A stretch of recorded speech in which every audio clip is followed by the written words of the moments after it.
ओम शांति। आज 18 दिसंबर 2023 की मुरली से रात्रि क्लास, दिनांक 24 अप्रैल 1968। बच्चों को समझाया गया है और धर्म स्थापक कोई सभी का कल्याण नहीं कर सकते हैं। और धर्म स्थापक कोई सभी का कल्याण नहीं कर सकते। वह आते हैं, सभी को ले आते हैं अपने अपने धर्म के पीछे।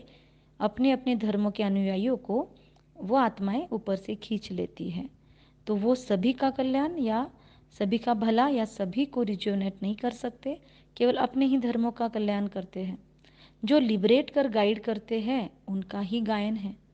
जो मुक्त करके मार्गदर्शना भी देते हैं उनका ज़्यादा गायन है। वो भारत में ही आते हैं। कौन, किसकी बात चल रही है, सोचे तो भारत सभी से ऊंचा देश ठहरा।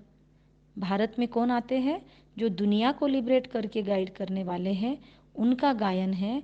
और वो केवल और केवल भारत में ही आते हैं। जैसे मुरली में कहा ना आज के, कि जापान में नहीं आएगा, कोई और खंड में नहीं आएगा, केवल भारत खंडे, भारत महाद्वीप पर ही परमात्मा आते हैं। तो भारत की बहुत महिमा करनी है हमें। बाप को ही आकर सर्व की सद्गति करना। तो ये बाबा का कार्य होने के कारण शांति दुनिया में बाबा के आने से ही होती है। बाबा ही आकर सर्व की सद्गति करते हैं, तब ही शांति होती है। बाकी दुनिया कितना भी कोशिश कर ले, हाथ पैर मार ले, लेकिन संपूर्ण शांति, विश्व में शांति परमात्मा के सिवाय कोई नहीं कर सकता। इसीलिए परमात्मा को ऑल माइटी अथॉरिटी कहते हैं। विश्व में शांति थी सृष्टि के आदि में, शुरुआत में, मतलब सतयुग में। स्वर्ग में एक धर्म था, एक राज्य था, एक भाषा थी। अभी अनेक धर्म हैं और धर्मों की स्थापना हुई शांति स्थापन के लिए, लेकिन आज अनेक धर्मों के कारण ही अशांति मचा रखी है हम सब ने। तो बाबा कहते हैं, बाप ही आकर शांति स्थापन करते हैं। कल्प पहले मिसल, तुम बच्चों को ज्ञान मिला है तो विचार सागर मंथन करना चाहिए। विचारों के सागर में मथनी चलानी चाहिए बुद्धि की। और तो कोई का चलता ही नहीं है विचार सागर मंथन, क्योंकि इतने सारे पॉजिटिव सकारात्मक पॉइंट्स रोज रोज परमात्मा का लव लेटर दुनिया में किसी को नहीं मिलता ना, मिलता है हमको। हम बच्चे रोज मुरली सुनते हैं, हमारे लिए इतना ज्ञान का स्टॉक है और रोज नया नया नया नया ज्ञान मिलता है। अलग अलग ढंग से बाबा हमको समझाने की कोशिश करते हैं।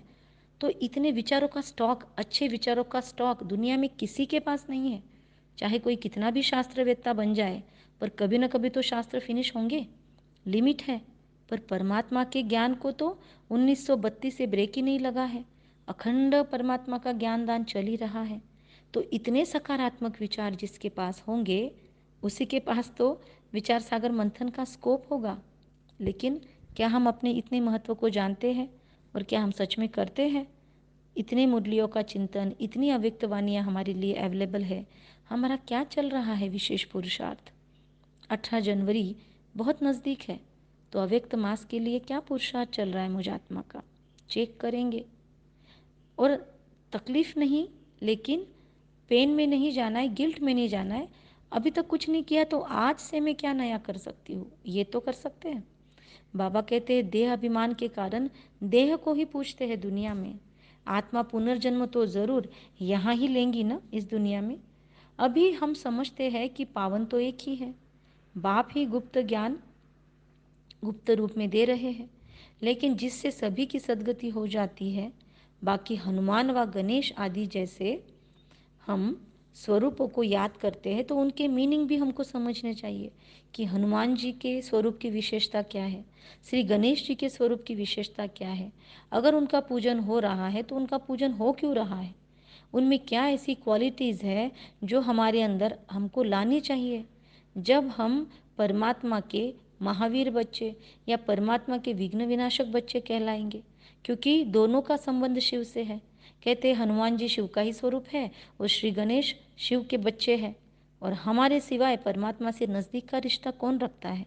तो ये दोनों क्वालिटीज़ या शिव शक्तियाँ भी शिव से कनेक्टेड है। तो ये सारी क्वालिटीज़ हम में है या नहीं, हमको चेक करनी ज़रूरी है।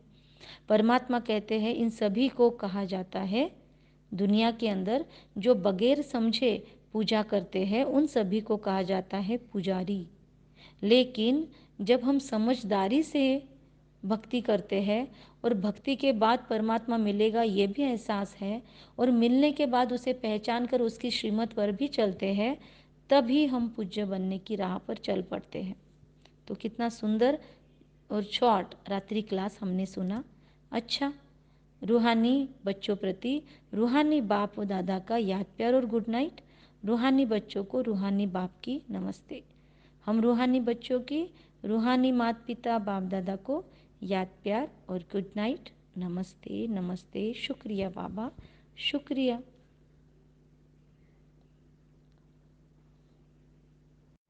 धारणा के लिए मुख्य सार। सजाओं से बचने के लिए देह के सर्व संबंधों से बुद्धि योग निकाल एक बाप से जोड़ना है। अंत समय बाप के सिवाय हमें कोई याद ना आए। प्यार सबसे निभाना है, पर बुद्धि फंसनी नहीं चाहिए हमारी किसी में, वरना बहुत पेन होता है मृत्यु के समय। तो परमात्मा प्रिकॉशनरी मेजर्स हमको दे रहे हैं कि सारे संबंध ही एक से जोड़ ले और बाकी सब से स्नेह का रिश्ता निभाए। निरंकारी बन साइलेंस में रहकर अपने भीतर के कांटों को फूल बनाने की मेहनत करनी है। हम फूल बन जाए तो फिर हमारे आसपास भी अगर कोई कांटों जैसे चुभते हैं, वो भी फूल खुद ब खुद बन जाएंगे। पर हमको पहले खुद को फूल बनाना ये बहुत महत्वपूर्ण है। श्रीमत पर अंधों की लाठी मतलब दिशा दर्शक बनने का हमको अपने अंदर पात्रता लानी है। पावन बनकर पावन बनाना है हमको, लेकिन पहला फोकस खुद को पावन बनाने पर है। वरदान, समर्थ संकल्पों द्वारा जमा का खाता बढ़ाने वाले होली हंस भव। महसूस करेंगे परमात्मा के वरद हस्त और जोड़ेंगे इस वरदान को खुद से, और फिर से रीअटर करते हैं कि समर्थ संकल्पों द्वारा जमा का खाता बढ़ाने वाली मैं होली हंस आत्मा हूँ। जैसे हंस कंकड़ और रत्न को अलग करते हैं, ऐसे मैं आत्मा होली हंस अर्थात समर्थ और व्यर्थ को परखने वाली हूँ। जैसे हंस कभी कंकड़ को चुग नहीं सकते, अलग अलग रख देते हैं, अलग करके छोड़ देते हैं, ग्रहण नहीं करते, ऐसे हम होली हंस शुद्ध हंस व्यर्थ को छोड़ समर्थ संकल्प को धारण करते हैं। कोई भी मन में व्यर्थ विचार है, ये हमको तुरंत एनालाइज और रियलाइज हो जाए, हम तुरंत ये व्यर्थ है इसको साइड में कर दे। व्यर्थ तो बहुत समय सुना बोला किया, लेकिन उसके परिणाम में सब कुछ गंवाया हमने। तो बाबा कहते हैं बहुत हो गया ना व्यर्थ गंवाना, अब गंवाने वाले नहीं, जमा का खाता बढ़ाने वाले हैं हम। अंडरलाइन, अब मैं गंवाने वाली नहीं, लेकिन जमा का खाता बढ़ाने वाली आत्मा हूँ। आज सारा दिन यही चिंतन अखंड बार बार चले। मैं व्यर्थ मुक्त समर्थ संकल्पधारी जमा का खाता बढ़ाने वाली आत्मा हूँ। मेरी हर क्षण हर पल उन्नति प्रगति हो रही है।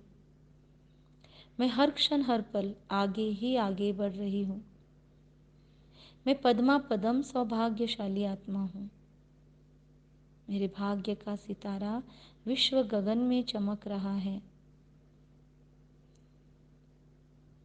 मैं ईश्वरीय मर्यादाओं के कंगन को खुद में बांधे हुए सर्व बंधनों को समाप्त होता महसूस कर रही हूँ।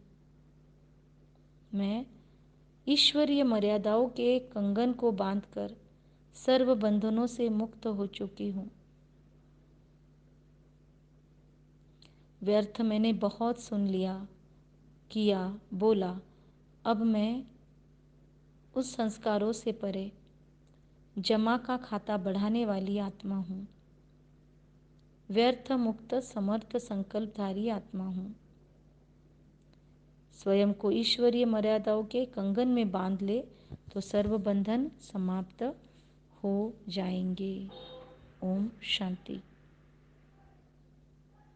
कम बोलेंगे, धीरे बोलेंगे, मीठा बोलेंगे, सत्य सोच समझकर बोलेंगे, निमित्त भाव निर्माण भाव और निर्मल वाणी रखेंगे। ओम शांति।